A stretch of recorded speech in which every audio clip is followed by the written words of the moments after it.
দেখুন এই মুহূর্তে অগ্নিবাণ 1 প্রথম অগ্নিবাণ নিয়ে আজ বিতর্ক শুরু করব। স্বাস্থ্য ডকে রাস্তা নরক, সিভিকের হাতে রাজ্যের ভার, ডকে তুলে দেওয়া হয়েছে। মানে আমি স্তম্ভিত।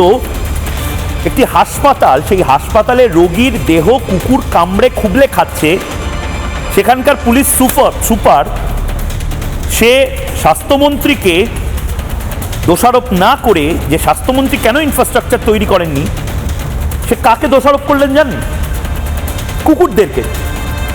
হাসপাতালে এত কুকুর যে সেই কুকুরদেরকে আটকানো যায় না। আরে সেই কুকুরদের ব্যবস্থার জন্য মিউনিসিপ্যালিটি কি করেছে?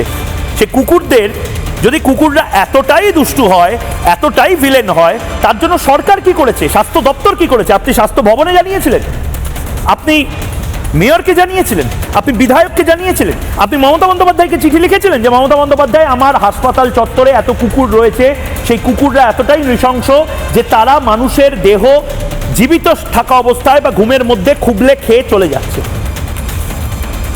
ইয়ার কি লিমিট হয়? এই বাংলাতে গোটাটা একটা সিভিক সরকার চালাচ্ছে।